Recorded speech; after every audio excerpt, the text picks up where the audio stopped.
I hope everybody's doing very well out there in the world. Happy Saturday morning.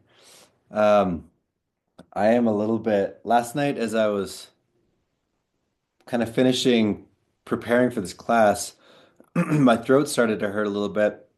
So I think I'm on the verge of something, but I got lots of Chinese herbs and acupuncture needles and good tea. So I haven't gone down yet. But if my energy feels a little bit low this morning, I'm trying to conserve it a bit. So just as a heads up, or if I sound like I have a frog speaking out like Kermit the Frog, then that's what's going on there. So um, we're gonna start with meditation this morning, and so that we can really arrive in this present moment and in our bodies, and so our minds can quiet down a bit, and um, and then I'll start jumping into all the material. Um, so wherever you are, if you can find a comfortable seated position, ideally on the floor, but if you have some knee or legs or hip problems and you need to sit up in a chair, that's fine. The only kind of strong recommendation is that if you are sitting in a chair, that you don't lean your back against the back of the chair. You really want to sit up on your tailbone in any position so that your spine can be straight and that you can roll forward a bit on your sit bones because you really want your perineum facing straight down. And if you're in a seated position on the floor, ideally you want your shins touching the floor. I've sat for years in a Burmese position, which I'm going vertical here, but essentially these are my feet and my legs are flat so that your shins are actually flat on the ground. You want to create a triangle that's a very firm base, such that if somebody pushed you, you wouldn't fall off balance. I'm going to say a little bit more about meditation after this sit, but the position of the body and the contact you're making with the floor at the 6 points of contact are very important. So you want a very strong foundation, and your base is like the base of a mountain, right? And if you think about the crown of your head, it should be pulling up slightly with the chin tucked in. So you can press the back of your head slightly backwards, and the shoulders rolled back and down. So the spine is straight, the tailbone is rolled forward, the sit bones are rolled forward, and you just want this feeling of being upright, nothing falling inwards in any direction. And from this position, we'll start the sit.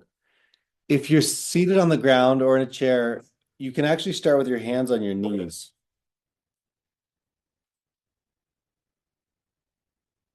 All right. And we'll start with our eyes closed and just begin by taking a number of deep breaths.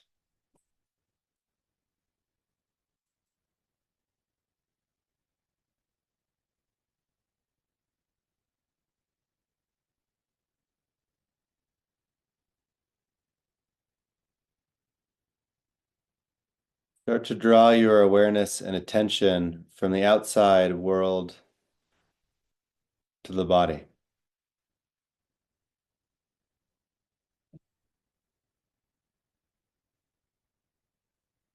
Noticing if your mind is distracted or thinking about different things, and just begin to draw all your awareness to the rise and fall of the body with the breath.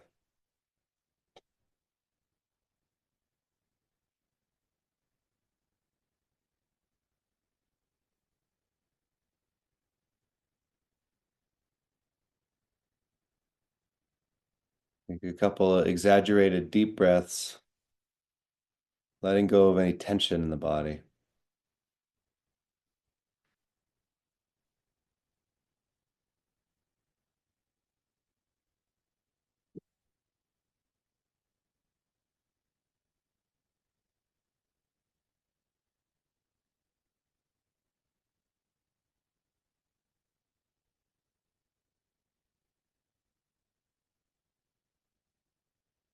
Bring your awareness to the crown of the head.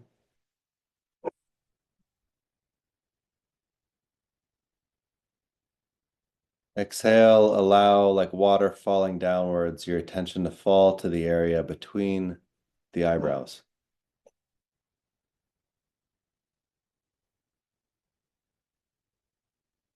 These points between the eyebrows, the shoulders, and the stomach are where we hold the most tension. So just breathing and feeling a sense of relaxation between the eyebrows.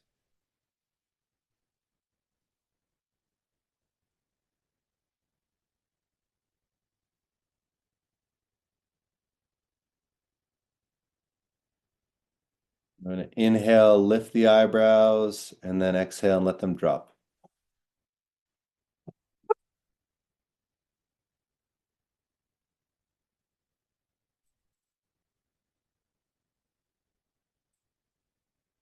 Feeling the eyeballs in the sockets just as muscles, as physical objects, and rolling them around with your eyes closed. You might squeeze your entire eyes and release. Just getting familiar with this feeling of relaxing the eyes.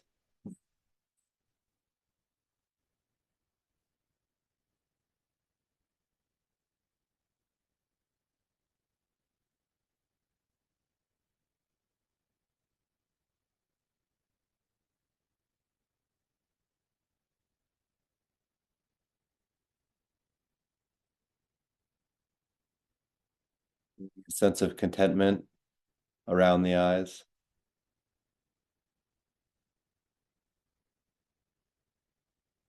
Moving down to the planes of the cheeks.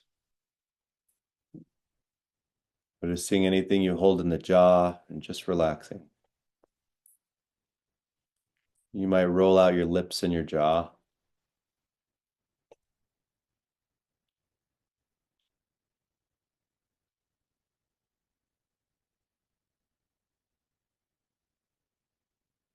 Allowing a smile at the lips. Just feeling the entire face relaxing, at peace.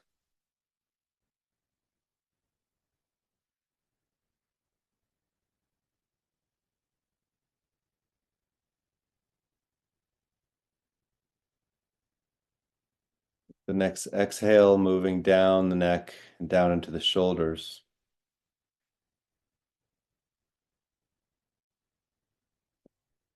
Start to roll the shoulders out, forwards and backwards. You might alternate shoulders, rolling them out.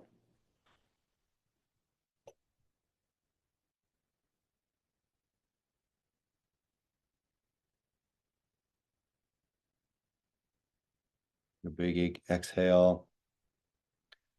And now let the chin drop forward and roll the neck out slowly, mindfully in each direction.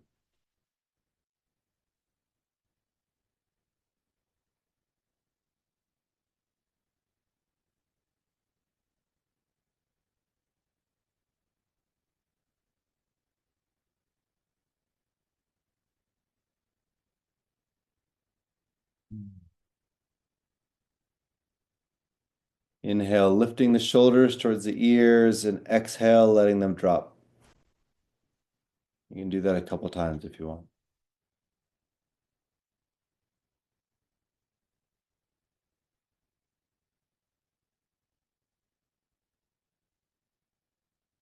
Now moving down the arms, the biceps, triceps, just noticing any sensation.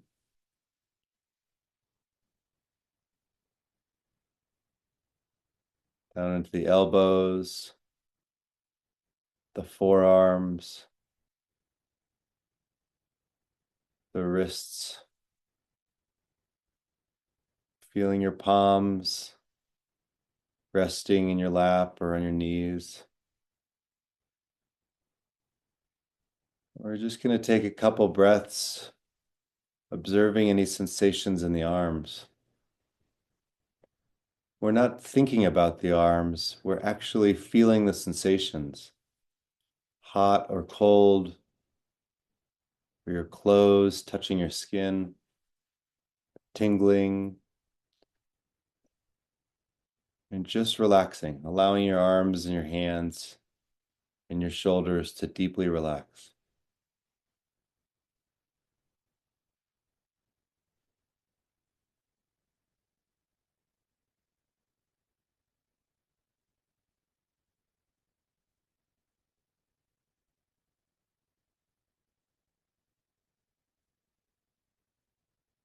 Taking a deep inhalation, exhaling, drawing your attention to your chest.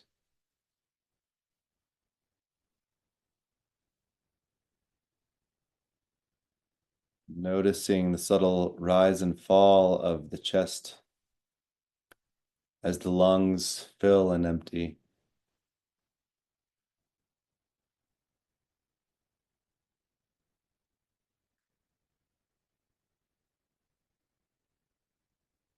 Feeling all the chest muscles and the heart and the lungs relaxing.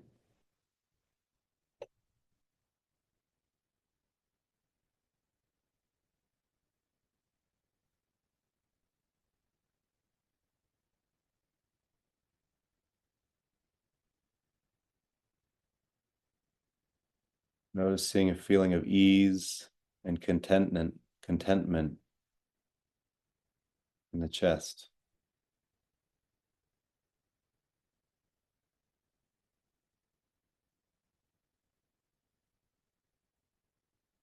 Inhaling deeply into the chest, and with the exhalation, allowing that energy to drop downwards into the abdomen.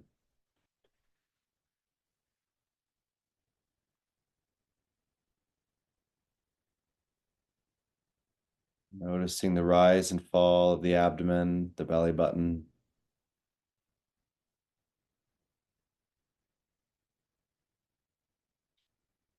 Noticing the feeling of your clothes on the belly.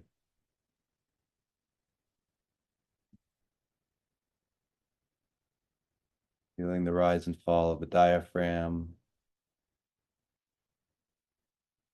You might even feel the ribs.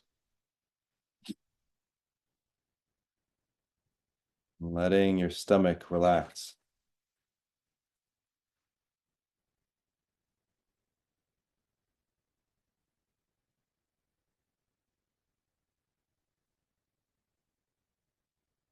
Deep sense of groundedness, of weight.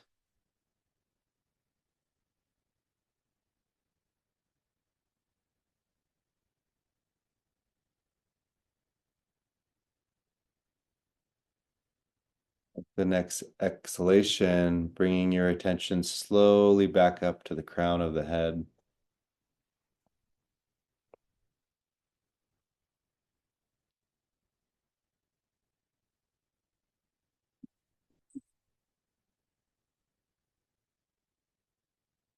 Now, starting at the front of the hairline, start to move back through the scalp, just feeling any sensations throughout your scalp, any muscles, even trying to feel the hair follicles. And you're going to just move backwards all the way through the scalp until you reach the back of the hairline. Just feeling the scalp relax.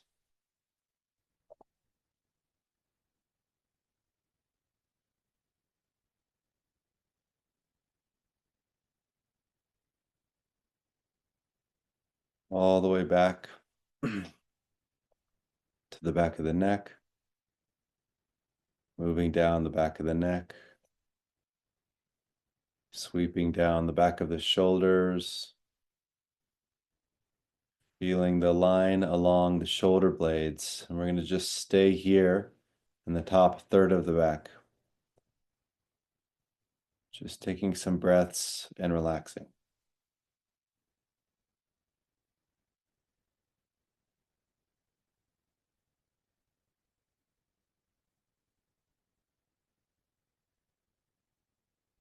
Inhale, feeling the back. Exhale, move down into the central part of the back.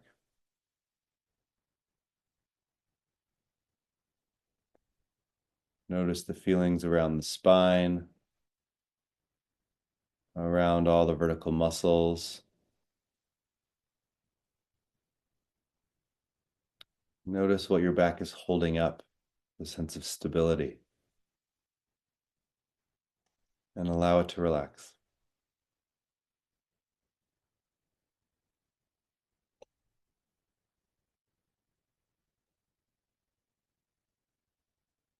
Without losing contact, allow your attention to drift down into the lumbar,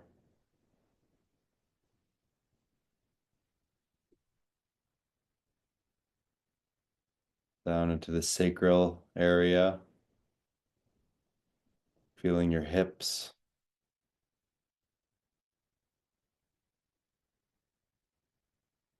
moving all the way down and feeling your buttocks in contact with the meditation mat or the floor or the chair.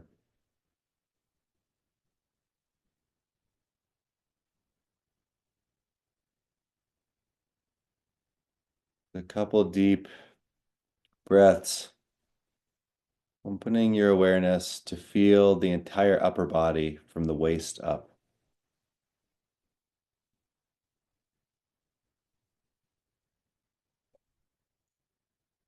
Just take in an impression of the sensations.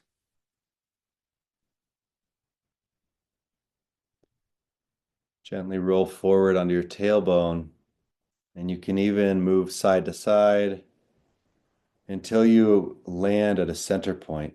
You want to feel perfectly centered in the body. Once you find the center point, you can drift forwards and back a bit until you land again at the exact center point. You want to feel as if your upper body is not subject to gravity, light like a balloon or a feather.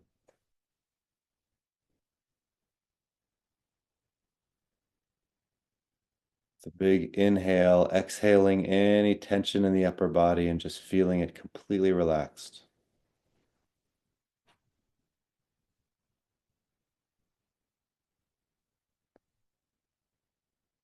Now moving down into the into the buttocks, into the thighs, the hamstrings, the pelvis, the groin, feeling the upper part of the legs grounded, heavy, connected to the earth. Moving down into the knees,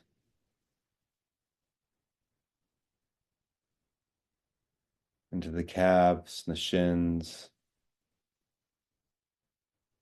the ankles, and the feet.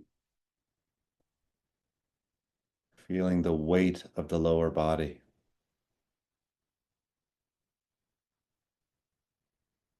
Relaxed, grounded, stable. Feeling your connection to the earth, to the ground beneath you. Feeling the weight of your body, of your being, the weight of your existence, the solidity of your body. Relaxed.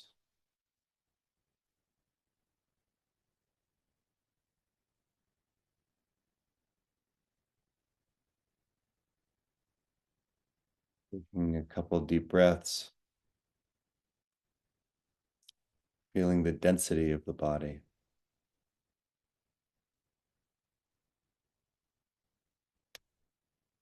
Slowly, mindfully bringing your hands into the center of your lap, back of the left hand resting in the palm of the right hand, and the thumbs touching, facing straight up. The thumbs are gently touching as if a piece of paper could slide between them.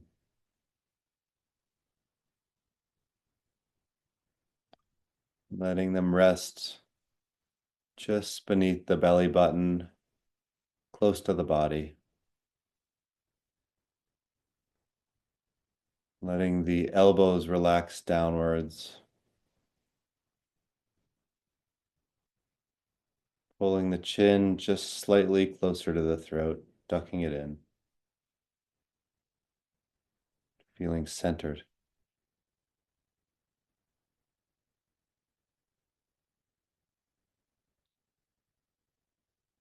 Bring your awareness to your heart.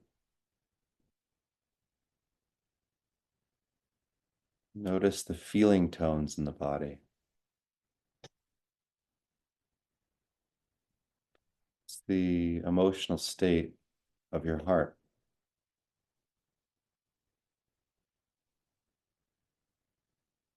Taking some breaths, just holding a kind of global awareness of your emotional state and letting it relax. In this moment, there's nothing that needs to be done. You can feel a deep sense of contentment just being here and now.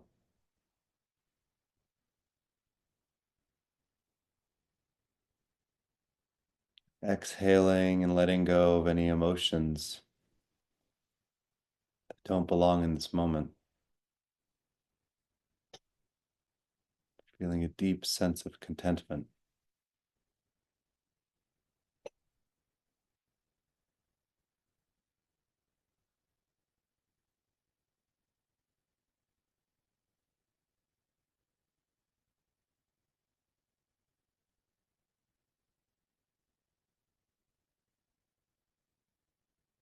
Few minutes, we're just going to work with the breath,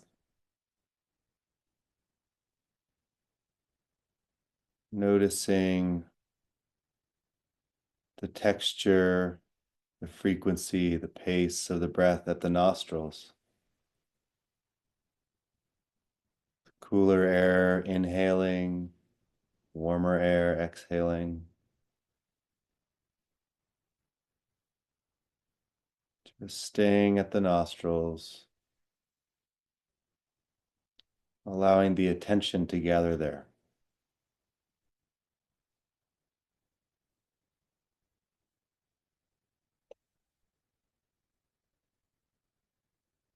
Any thoughts or feelings that try and arise in your awareness, don't resist them, but don't follow them. Have no relationship to them. Like birds in the sky of your awareness, they pass through, or clouds or weather.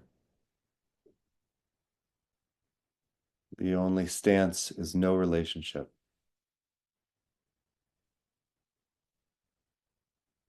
Just come back to the breath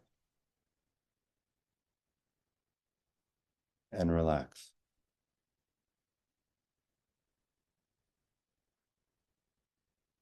We'll sit for a few minutes in silence.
Tension drifts away, just bring it back to the breath.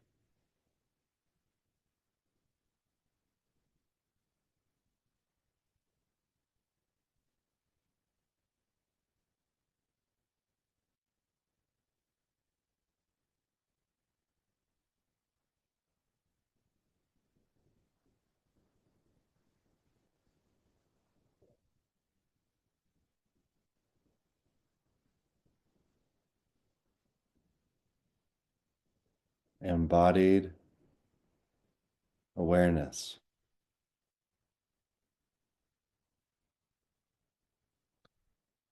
feeling the entire body, experiencing this moment as it is.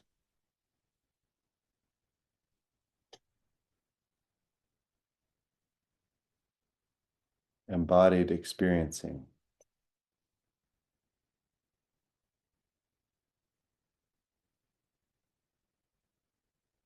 No past, no future.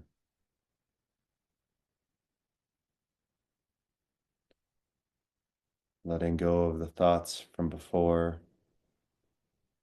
letting go of anticipation, just coming fully into this moment.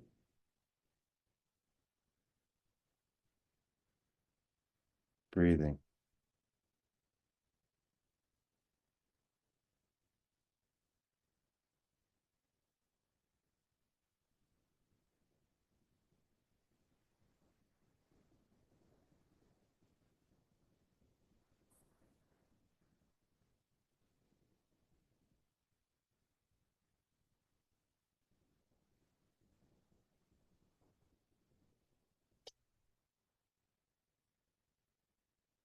3 deep breaths will bring our hands to heart center.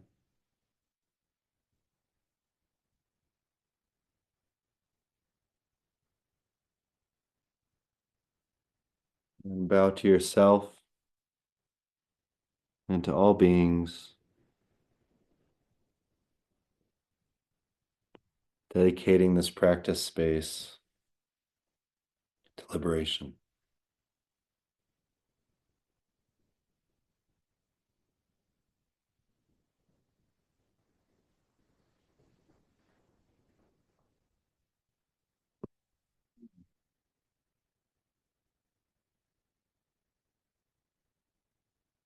You can bring the palms together and rub the palms. And bring the palms to the eyes, feeling the warmth penetrating the eyes.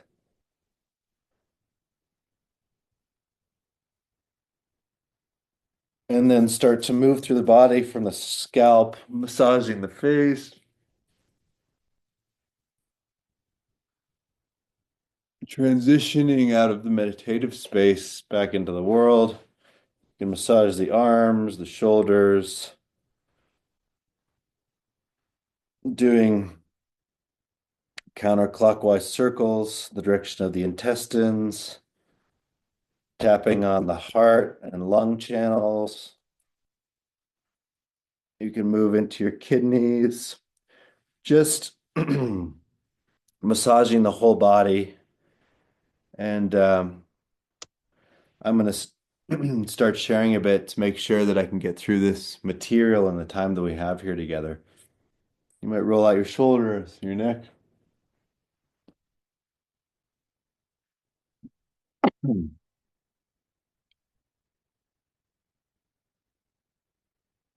It's nice to have a infrared burner at your tea space because then when you come out of your seated practice, you can have a nice cup of tea, which is always it's always the way to go in life, actually.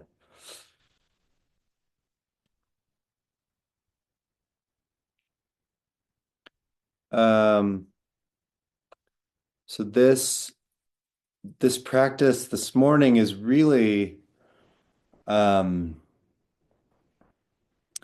about priming the mind and the body and the emotional state for practice.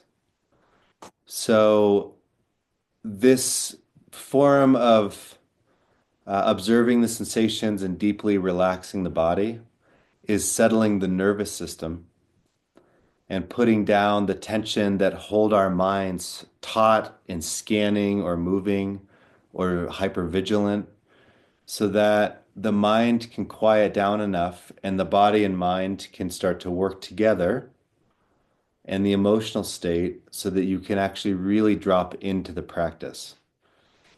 And I'm going to say a bit about meditation this morning. Um, but this process of priming the body and the mind, which um, I mentioned last week, I started doing this practice under the meditations and instructions of a Chan Buddhist man named Guo Gu, who runs the Tallahassee Chan Center.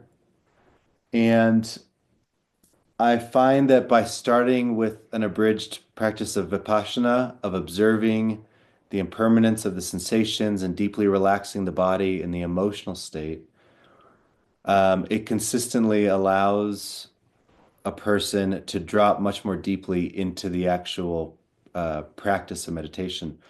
So, really, this morning, for the most part, we were just relaxing the body, which is more of a preparatory practice for the actual deeper practice of what's called silent illumination. And Golgu actually wrote a wonderful book called Silent Illumination. If you're into meditation, I would recommend it. Um, and I'll recommend some other books on meditation in the follow-up email. If there's only one thing that you take, hey, off the bed. Hey, all right, my puppy's on the bed yet again. If there's only one thing that you take out of this entire course, it's a committed daily practice of meditation, then that can serve you extraordinarily well. Um, so I want to talk a little bit about meditation, and then I'm going to jump into some of the material related to this week. So, one of my teachers, a man named Lonnie Jarrett, who practiced clinical Chinese medicine for 46 years, and now he's just teaching. Um, his guidance for meditation, he's a very profound teacher. If you ever wish to take any of his CEU classes, his website's called Nourishing Destiny. I think that he is teaching from a deeply established place of awareness, of awakening.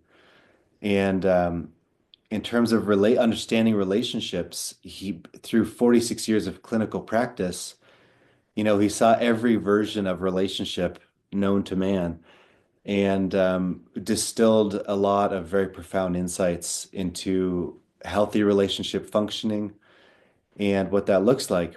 And so his guidance for meditation I like, and I want to share a couple pieces from it. He says it couldn't be easier.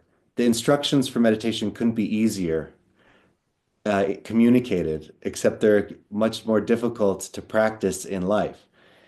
And so the first is sit up straight, don't move, have no relationship to the contents of consciousness nor the quality of the experience. The reason I like the simplicity of these instructions is they're easy to remember. So, sitting up straight is an expression of willpower, and it's about rectification of the self, the uprightness of the self, and the freedom in this moment, in the here and now, the freedom to practice, to be present. And the cultivation of willpower is so important in working with the ego and not being subject to the ego's whims and impulses, etc. And I'm going to talk a bit about that today. So sitting up straight is the invitation of the will, the rectification of the upright self. The don't move, this represents it's a metaphor for freedom.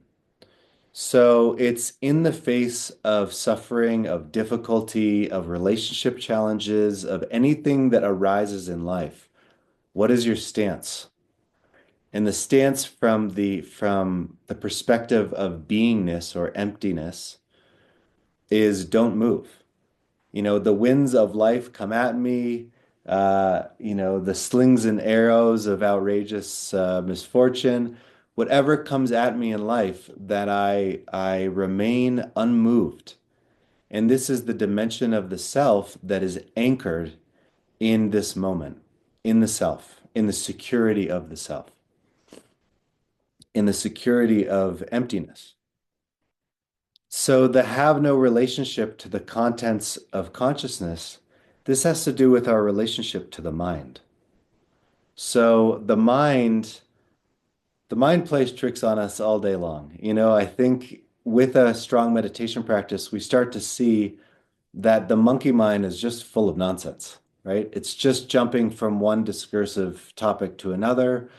It tells us stories, and I'm going to talk a bit about where those stories come from and the ego's role in manifesting thoughts. Um, so the have no relationship is just as thoughts, feelings, sensations, things arise in meditation.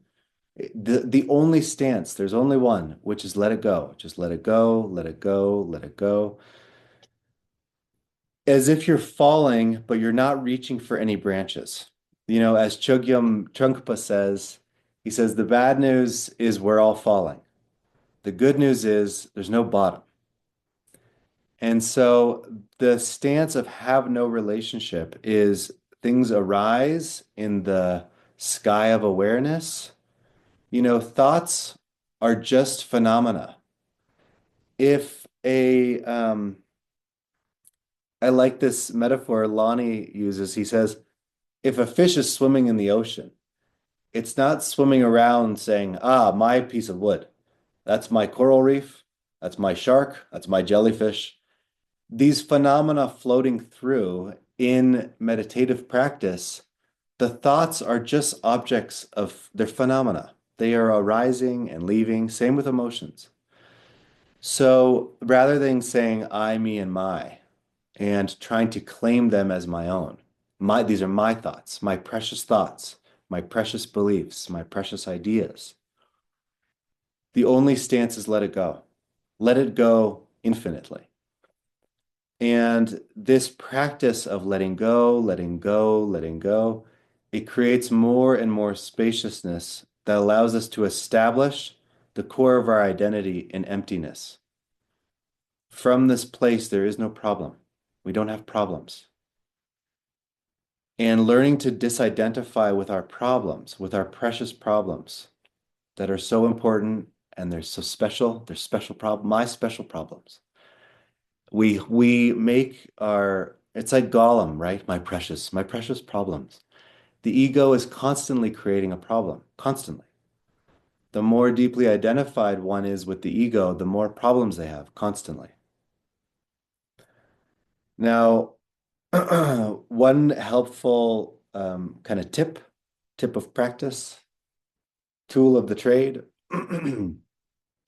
is to notice, Pema Chodron talks about this idea, but as thoughts arise, rather than following them down into whatever dark forest they want to go, or light forest, or whatever, just noticing, thinking, I'm thinking, I'm thinking. So that just by naming it, you can create more space around it. Thinking. I see I'm thinking, come back to the breath. The first method we're going to work with in the practice through this course, once we've primed the body and mind, is just to work with the breath. Um, you know, in A Path with Heart, which is Jack, what's his last name? I don't know. He talks about how his teacher would say that you should be able to tell me something new about the breath every day for many, many years. And conceptually, I like this because the levels of subtlety in the breath are infinite. And so just the idea of you should be able to observe something new in the breath every day, it invites an awareness of the subtlety of practice with the breath. So we're going to work with the breath predominantly for the next couple of weeks as the method, as the practice. So after we prime the body and mind, then we just come to deepening this unification of awareness with the breath.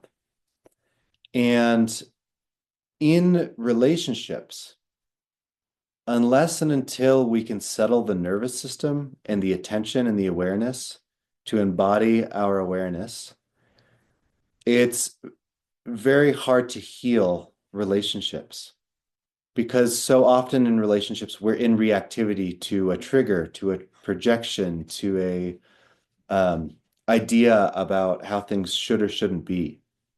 We are either in desire for something to be a certain way or in aversion to the way the person is being.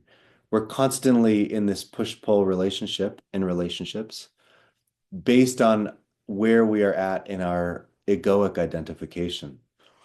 And so settling the nervous system through the breath is fundamental to healing relationships and to being present in relationships.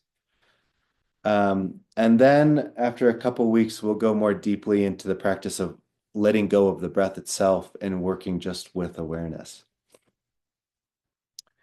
So the stance in meditation is total attention, as if a building is on fire, um, total attention and absolute ease. Absolute ease means no resistance.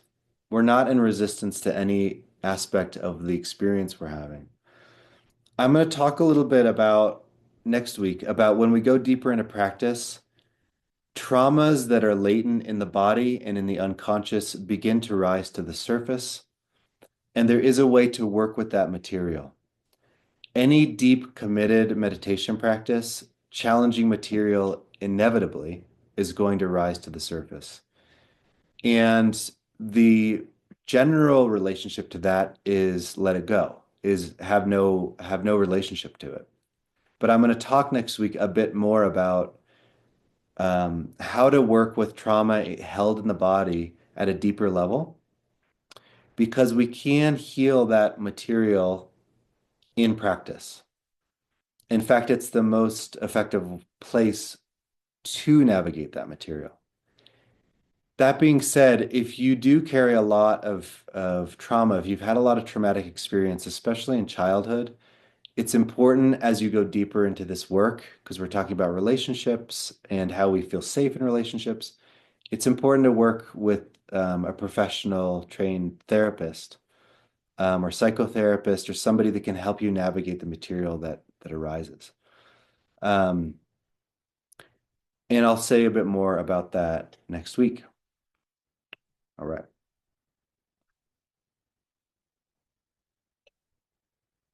Okay. So, um, in life, I'm working to bring more metal element energy into my communication so that I can actually share the things I want to share in the amount of time that I give myself to share them in. Um, but meditation is the foundation of all of this work, so I'll continue to emphasize it in every class. I want to say something about one aspect of the three kind of pillars of this course, right? I talked a bit last week about yin and yang theory and attachment theory, and then the dimensions of self, and then five element theory, and how we're working to bring these ideas together. And today, in terms of the dimensions of the self, I just want to touch lightly on an essential aspect of this relationship work, which is that, humans exist on really three levels: on the gross level, on a subtle level, and on a very subtle level. And the distinction between those is at the gross level, that's really what Western medicine can study. It's measurable. It has to do with the physical body of our organ systems and the makeup of our blood and the physiology and functionality of our physical being. The subtle level starts to get into the psyche and the soul, into the realm of dreams and metaphor and visions and emotions. This subtle realm of human experience is central to the human experience, and it's so much of what we are actually experiencing in our daily awareness. Um, this is where Chinese medicine and a lot of earth-based traditions, they really acknowledge the role of the subtle body or the subtle bodies, plural, in our lived experience and how much it affects our health. And then when we move into the very subtle realm of experience, this is where we talk about the witness state, which we're cultivating in meditation, um, in awareness of awareness itself, what's called metacognition in the Western neurosciences, and into at the higher levels, non-dual states. So rather than referencing all of our experience through I, me, and my experience and my perception and my perspective, starting to move into non-dual states of opening the awareness to a much larger, what's called sky awareness or no mind, moving into higher states of subtle experience. Many people, and I'm saying this really from my experience in clinical practice of Chinese medicine, is that when I start to ask hard questions, it seems that many people don't know themselves too terribly well. And I believe that that's because we experience life through in our inherent limitations and through the vantage point of the ego, the vantage point of our problems. And the ego's perspective on life is extraordinarily limited. Um, and our problems are all seen through the lens of our elemental makeup, right? So when we're going to talk a little bit about the five elements today, but I want to talk about the role of the ego and the five elements and how the ego experiences life through the element that is its predominant element. Understanding this in yourself is essential to starting to understand how you relate to other people, to relationships and relatedness, right? So, the topic of the ego and the superego, of course, we could spend this entire course just talking about that. But essentially, it emerges out of the unconscious. You know, when a child is young, there's no separation. You know, you look into a baby's eyes and they're established in a state of oneness, of wholeness, of wholesomeness. Um, there's no separation between the child and the mother, especially, and with all of life itself.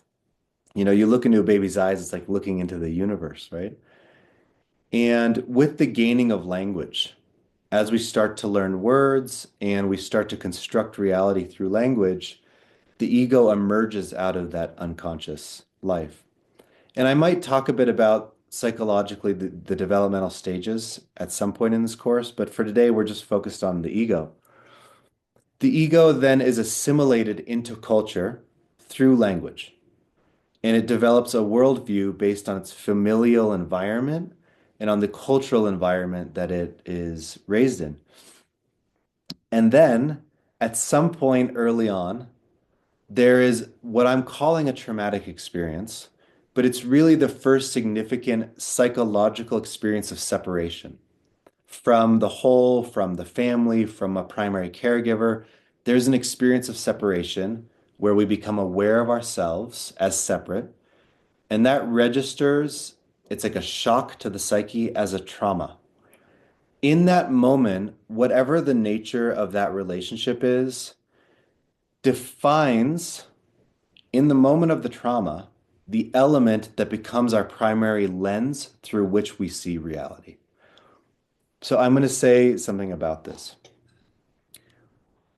What the ego says to itself is that this trauma happened, and this is what it means about me, what it means about you, the primary caregiver typically, and ultimately what it means about life itself. So it develops a framework for seeing reality. And the ego is always 100% of the time the victim of what happened. So I'm going to say that one more time. The ego is always a victim of what happened. So each week we're going to go in deep on each element. But if, for example, when we look through the elements, last week I talked about the cycle of water, wood, fire, earth, metal. If so water is about depth, right? The deep yin. It's about safety and survival and resources, like the deep winter, right? It's about flow and in that depth, wisdom, but also fear and how wisdom arises out of facing our fears. If, for example, the original trauma was we didn't feel safe, we didn't feel we would survive, and we couldn't trust whomever was created that traumatic experience or how the ego interpreted it, then we generally will tend to organize our core constitutional makeup around the water element. If it's wood, it's about choice and direction and agency, right? So if maybe you had a really like a helicopter parent, my son's at school a block away from my house, and sometimes I go over there and like, there's always like one parent who's like around all the time, just like scanning the situation. And, if there's a helicopter parent or a caregiver who smothers the child, it might create a sense that the child doesn't have choice or agency. And that person then may organize their egoic identity around the wood element, which is all about the pioneer and the visionary and the person who goes after things and takes initiative. So there we respond to whatever the early egoic experience is, and we develop a perspective, an egoic perspective through that lens. So with fire, fire of course is warm. It's about responsiveness, connection, intimacy, vulnerability.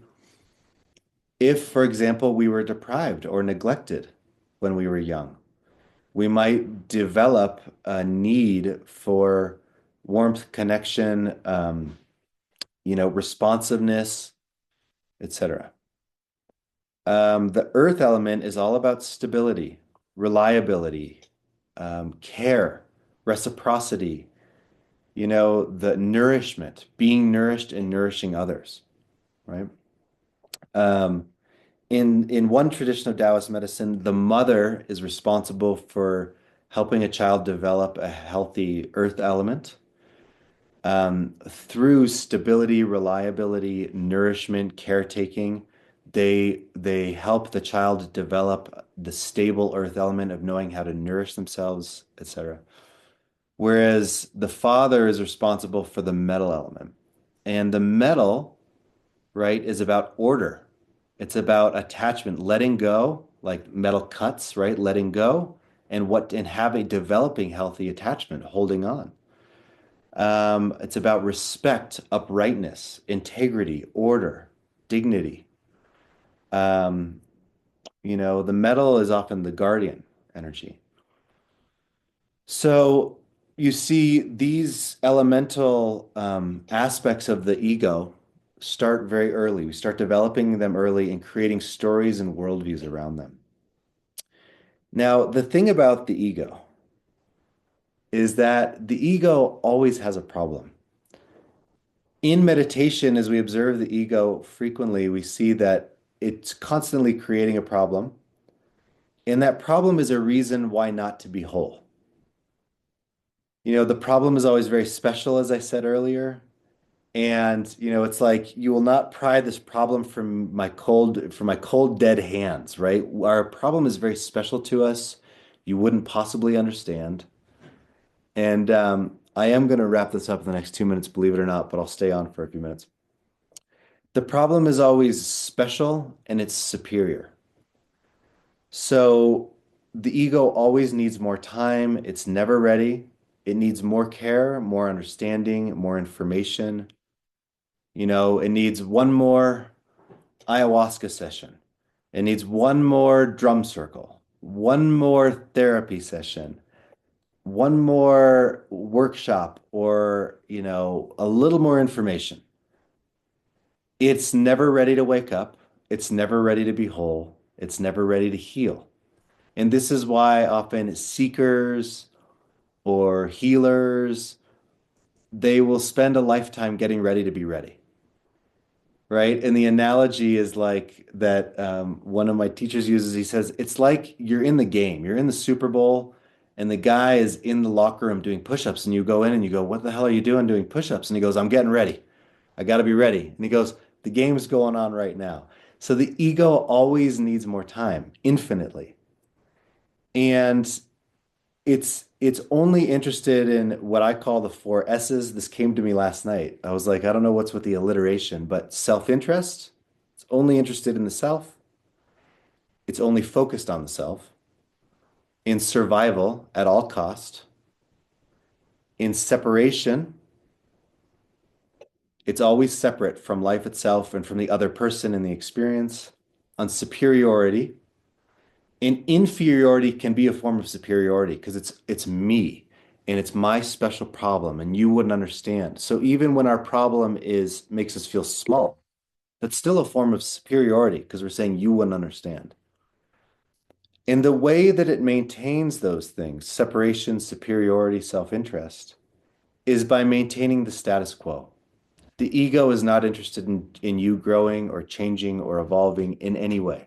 It's not ready for you to heal or to wake up. And it always sees life through the lens of its special problem, which is rooted in the elements that we talked about earlier. So we're going to every week for the next however many weeks we have, 6 weeks, we're going to talk about one element and what that element needs, how it gets its needs met, how it loves, how it receives love, um, how it what the healthy expression of the element is, as opposed to its when it's just egoically identified, and how the that element works in relationship to others, the lens it sees itself through, and what it means to disentangle the elemental organization from our relationships so that we can just be present and experience more union, merging, openness, and healthy relationship dynamics rather than constant craving, aversion, avoidance, pulling, chasing, pursuing, the dance of relationships that's unhealthy. Um, so I'm going to pause there. I'm going to stop there for those of you who need to go on with your day. Um, Next week, just so to tell you what to review this week, um, there was a blog post that we shared, which is a write-up I did for one of our retreats on each of the five elements. It gives you a much deeper perspective on each of the elements. And if you have time to read that, that would help give a little more context to the conversation. I'm going to send out an elemental questionnaire that I tried to abridge and keep kind of short to help you identify your dominant element and then also the subdominant element, which oftentimes manifests under stress, right? So our elemental expressions when we're feeling balanced and present is different than when we're under pressure and under stress. And then 2 to 3 questions to work on this week that you can write about or journal about. My recommendation throughout the entirety of this course is to sit for 30 minutes a day. And I'll send out a meditation. And if you can, it will really make this material come to life. If you can establish a strong meditation practice. Um, and then the last thing is with tea, because the practice starts typically with 3 bowls of tea in silence, and then a meditation, and then some time for journaling. That's the ideal cadence. Um, in the ritual kits that we designed, they're designed for people to start a practice. And there's a description of meditation that goes deeper into the practice itself that comes with the ritual kit, along with all the steps of preparing tea properly. So if you're like, I don't really know where to begin with tea, and there's a version of it, you can get either one. It comes with three teas. If you don't know where to go with tea as a practice, as a formal practice, I designed those kits specifically to try and help people develop practice around tea as a mindfulness practice. So, okay, 4 minutes over. That's pretty good, I think. Um, so I will stick around for a few minutes if folks have any questions they want to ask, and and then we'll be in touch soon otherwise, and I'll see you all next week. Thank you so much for coming this morning and hanging out.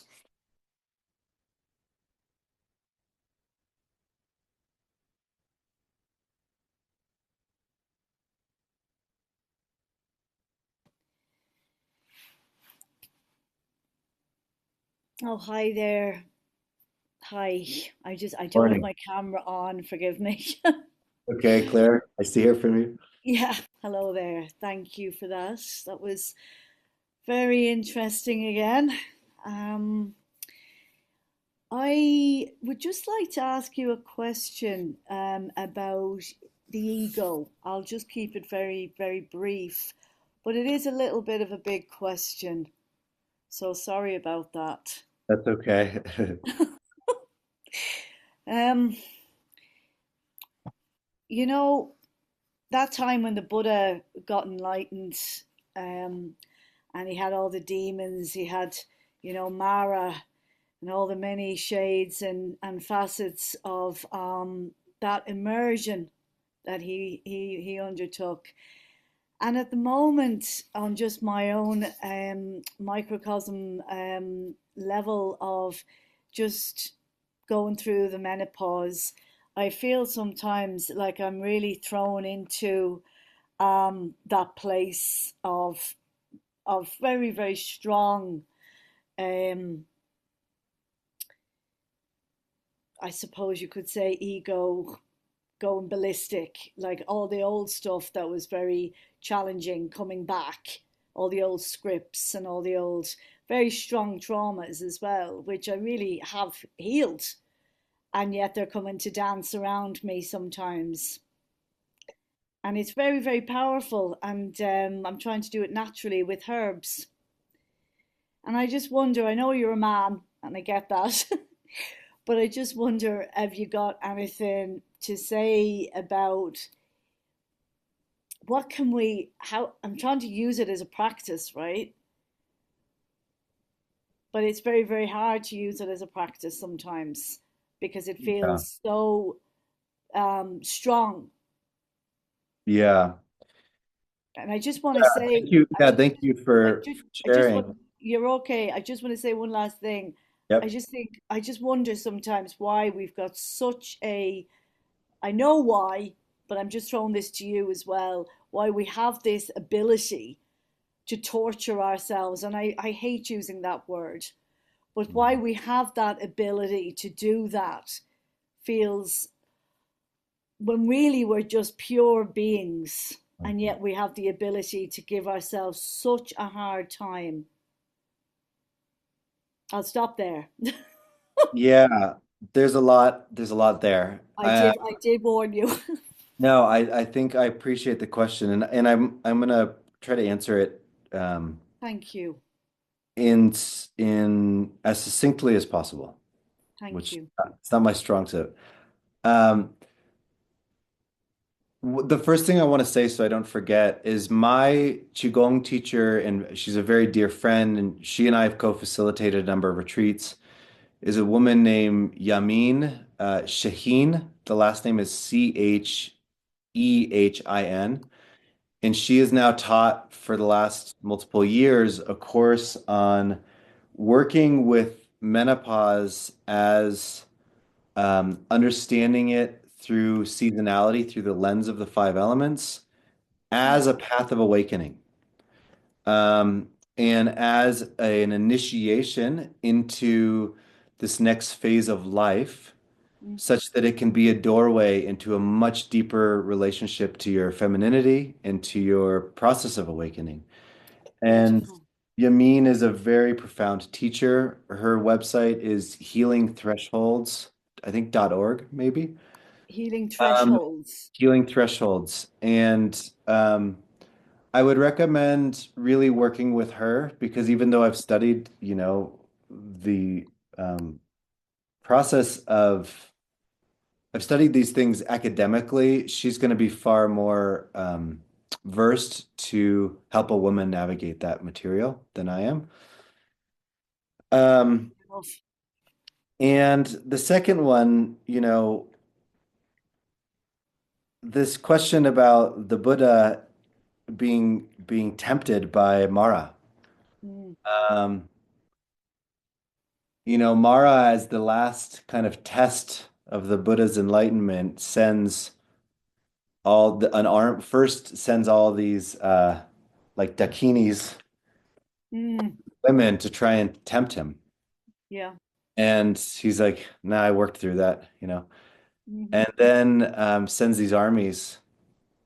And as all these arrows, millions of arrows are being flung in the air. Mm, And he places one hand, he touches the earth. yeah. And with the other hand, raises his hand, and all the arrows turn into flowers and they fall at his feet, right? Yeah. And in the moment of touching the earth, it's a recognition, which is what we do in meditation. We establish ourselves in emptiness, in the ground of being. Yeah. This ground of being, this field, is the interrelationship and the inter beingness of all beings, of all reality, of all life. Mm. In touching the earth, what the Buddha is saying is there's only one life. We think that we have this unique experience where my thoughts, my feelings, my emotions, my sensations, my traumas, my desire for connection and union, my um, story, my family, my friends, my everything, it's my story. It's all about me and my experience. Okay? But if you zoom out just a little bit, Yeah. you see that everybody's sadness, happiness, grief, sorrow, joy, triumph, desires, ambitions, they're all part of Absolutely. one life. Yeah. It's like that phrase, I used to teach self-compassion, which is what I need more of at the moment myself. The phrase common humanity. Mhm. Yeah, it's one humanity having one experience. Absolutely. No, absolutely. I get that. I really do. Yeah, and I think, it's hard for us to recognize moment by moment that it's one humanity having one experience. As Thich Nhat Hanh says, we are leaves of one tree or waves of one ocean. That is a state of awareness. That's a state of consciousness. And to live from that state of consciousness takes practice because of the hold that the ego, this in the superego have. And I'm going to talk, a little bit in each class about different dimensions of the self. So next week I'll talk a bit about the superego, which is all the rules, roles, conditionings, societal expectations. You're a good Christian, you're a good Jew, you're a good boy, you're a good girl, you're a bad this, all of the conditioning that comes onto us and is another layer on top of the ego. But And that's why do you think it's so? I get all that. I've looked at a lot of that what you've just said. And I appreciate you saying that. But why do you think the ego is such a trickster? Why do you feel we need the ego? Because we know that the ultimate way of being in the world is to feel complete interconnectedness with all. Many of us haven't achieved that. Only in moments we have wake ups, awakening moments, and then we return to a smaller sense maybe of existence, you could call it. It feels more, shrunken sometimes when you're not in that bigger place, big mind. yeah. So I like mean, why I mean, why do we really have the ego? Because but years ago we all took loads of psychedelics to dissolve it. mhm. And I do it again the way I feel at the moment. But anyway, Yeah, I mean, I think, well, two things there. One, from a Buddhist perspective, the question isn't why. It's just acknowledgement. It's like the classic story is you're shot with an arrow. The wise person doesn't ask themselves, what kind of poison did they use? Why would they shoot me with an arrow? What was yeah, the purpose yeah, of shooting me with an arrow? Why didn't they like me? What was the problem? Whatever. They yeah, just focus yeah. on, I've been I shot was with an shot. arrow. I need Yeah, to pull the arrow out and then extract the poison. That is the yeah, only yeah. question. So true. That just don't Right? shoot the second arrow. Yeah. So one of the tricks that the ego does play is to misplace attention to the wrong questions because it Yes. keeps you separate from feeling the place in the self that actually needs the medicine, right? Mm, The ego is tricky and it is a trickster mm, and will infinitely find ways to maintain separation and status quo so that you're not actually going to the source of the issue. You yeah. are, well, why would this happen? Or life's unjust, or life. And so, something, Claire, you can look at, which will become more apparent in the course of this course, Hmm. is what story you are telling about your suffering through what elemental lens so that you Yeah. can start to Yeah. see where the wound is. Yeah. Yeah. I have a good idea that because obviously I've been just, alive for a bit. I'm doing Yeah. quite a long standing practice of Zazen. So I Yep. hear I'd love that. I think that's really brand new to hear that today. Brand Yeah. new. And I want Yeah. to say one thing about Zazen, Shikantaza, silent illumination, whatever the meditation practice Mm. can be very helpful, but we all know people who have meditated for 35 years and are still assholes or still have the same Oh, problem. totally, totally, totally. So My I, one of my saving graces is the fact that I've had a few really big fat, breakdowns, and they have led me to break more breakthroughs, really allowing trauma to be truly, brought up and processed. I don't believe in just sitting as a soul practice. yeah, But and I could that's, say that's a no, big thing to say anyway, and I'm glad I have my camera off. I'm quite a private person, so yeah. Thank you for sharing. thank you. I think it's helpful for everybody because we all have universal questions and concerns. Totally. So the one thing I want to say about this elemental work is Yeah. that in some ways, for me personally, it's really helped me to identify where is the primary, what Rudolf Steiner calls the miasm. Where are the primary knots, the gratis, the primary psychic knots that I hold to that Yeah. are my special problems that keep me from Yeah. allowing for the emergence of the authentic self. And the authentic self has free choice, has free will, Yeah. choice, volition, and is more interested in this imminent potential emerging Yeah. and in really stepping into um, communion with what wants to emerge through me in my Right. evolutionary process, in the And that process of that growth. that that that that that emergence becomes more profound, more regular when we see these knots and understand these wounds, and you're looking at it through an elemental lens, which, like I said, is really new for me to hear it that way. Yeah, I think Yeah, the menopause factor is what's really thrown me. I was doing fine for the last few years, but the menopause now has just given me a heightened sense of all of that. yeah.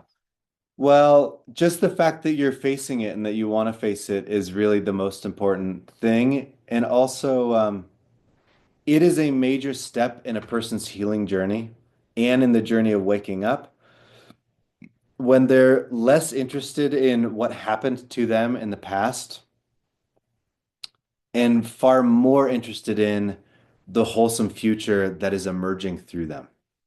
That is a Right. major step when you realize I'm more interested in the life I am authoring, I'm participating in, I am Yeah. creatively engaged in, the vision I have in this beautiful future that's available to me, when that becomes the primary purview, Yeah. as opposed to what happened to me and protecting myself and the Oh no. constant, You get bored with your own stories, even though they might be a bit, bit whatever, excitingly whatever. Yeah. You get yeah, bored with the story of me. The story of me can only be so interesting for so long. yeah. And so something I'm going to talk about in this course is you asked what, okay, why then is the ego so tricky? Why do we get stuck in it? The dog. And so the reason for that, I Yeah. don't have time today to go too deeply into that, but is because of all the material that we are repressing and suppressing into the unconscious. The unconscious is the part of Ah, ourselves that we don't know, that we yeah. are Carl unaware. Jung. Yeah. And when we are suppressing, we use an unimaginable amount of metabolic energy and psychic and emotional energy to suppress material into the unconscious. And that manifests as triggers and projections and anxiety and addictions and allergies to things and Yeah.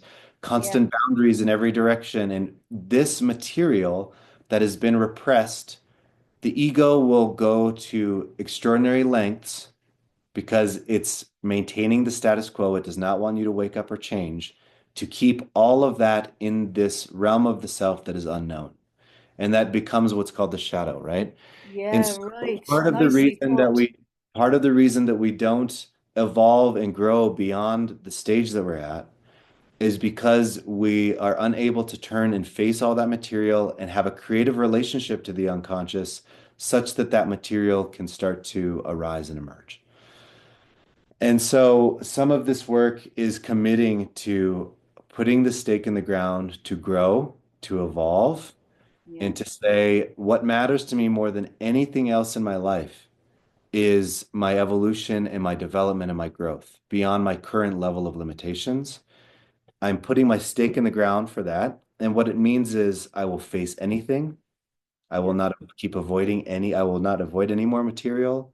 And I will allow for any rock to be unturned, any material that needs to come to the surface to be faced, anything that is in the way of my wholeness, my wholesomeness, my growth, my evolution, there's no aspect of the self that I'm keeping on the hard drive.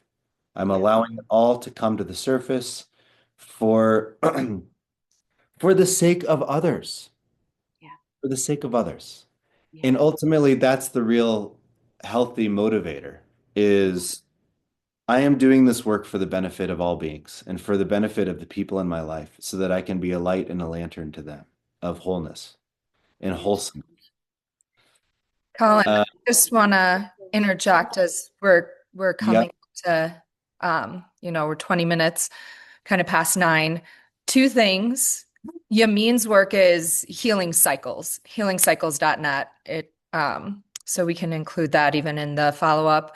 But Nancy did have a question that was about the elements, and can you have an initial trauma or concentration around more than one element? absolutely. Yeah, I mean, rarely, first of all, we have all five elements because the elements are the major archetypal factors that create existence, right? It's the movement of chi. When chi moves, chi, energy, prana, whatever you want to call it, when it moves outside of us, it manifests as the weather, right? And when it moves inside of us, it manifests as the emotions. And I'm going to talk more about this next week, but um, the elements are just the foundational building blocks. It's the movement of energy in life and in reality and in ourselves that allows existence to function and evolve and change. So we have all five elements in us, and really we tend to just congeal around a worldview that's rooted in one of the elements as a survival tactic, as a way of feeling safe or emotionally surviving or psychologically surviving whatever our interpretation of the original trauma was. And we usually default to a secondary element under stress. And so I'll talk about that next week. And then oftentimes, to not make this too complicated, but a lot of our shadow material is often then in a third element. And it's because it's not obvious to us, that's what makes it shadow. We don't understand, why do I do that dysfunctional thing? Why do I keep manifesting the same relationship over and over and over again? Or keep having the same patterns in relationships? Why why do I keep hitting the same ceiling or the same wall in life? I'm sure for any of you who have really developed some contemplation and introspection in your life, you look at your life and you start to see patterns. Yeah.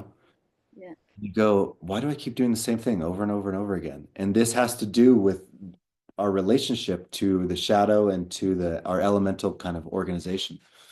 Now, one thing I'll say, just because you see it, really this course is really designed just to help you see it. There's not enough time to cover all the material that has to do with healing everything. But seeing it is half the battle, right? And so what we're really working on here is seeing it and then establishing a very strong practice, specifically around meditation and kind of journaling and contemplation, so that you have a foundation to start working through the material. And to put it into the context of this work is actually joyful. It's when we start to feel more spaciousness, there's an expansion that happens. And as we transition out from the snake into the horse here, right into the wood horse here, which really has already begun, but we're in the last shedding phase before we move into is it the fire horse or the wood horse? Wood horse. Fire horse. Um, one of the central questions as we move through this course is going to be around what we're letting go of. What are you allowing to shed? Um, in order for this very strong fire, and the horse is associated with wood energy, for what energy is going to come in very strong in February. So allowing that to emerge through a clear channel so that there's a way to direct it and guide it and it doesn't just spin you out, right? And the snake's about shedding, right? So a lot of you have probably noticed that at this moment in time, there's probably something pushing pretty hard on you to let it go. Um, People engaged in kind of inner work. I know it's true for me and for a lot of people I talk to. There's something that you're clinging to pretty strongly that wants to let go. Um, so working with what that would look like to do that in a graceful and respectful and honorable way, you know. Um, I don't know if I answered the question, but I tried. Can I ask something related to what you were just saying? Yeah, of course. Um, I'm curious if I even know enough to frame a clear question, but I'm curious this moment when we have this significant experience of separation and our main constitution sort of clicks in. What is the function? Is it that we're then for life trying to give unto ourselves or complete the pattern elsewhere of what we're not receiving in that moment? Yeah. It can, man, I'm going to talk about this next week, kind of at a deeper level, but people can respond to the trauma in one of two ways based on whether they have more of a yang constitution or a yin constitution. And here's what I mean by that. This will make more sense as we go through the elements. But so one person might have, for example, if we look at metal, if they develop a metal element response to the situation, which is maybe their boundaries were transgressed or they their worth was not acknowledged as a young person, right? They were never really their value and worth was not built up in them. There wasn't any positive affirmation or feedback or something like that, right? Hypothetically.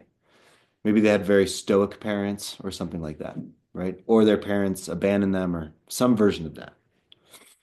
Then they might develop a yang response they might develop a metal constitutional makeup. And the yang response would be they're deeply boundaried, right? They're constantly hyper vigilant, on high alert, and they need predictability and order and understanding intellectually. Often metal people are very intellectual. They need to understand the situation and where they stand in relationship to the situation at all times. Um, and there's a hypervigilance, right? Around boundaries and safety and all this kind of thing. Um, and the sword is always close at hand, right? Mm. Whereas um,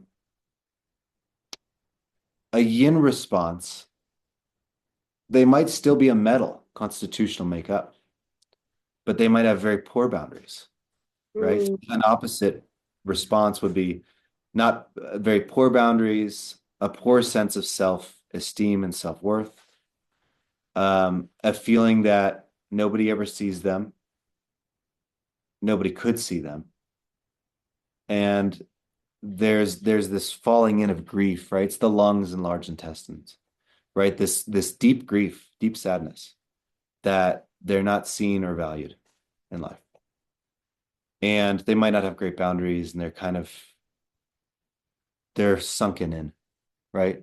Whereas the yang response is, I'm ready to draw the sword at any moment. Right? And so this has to do with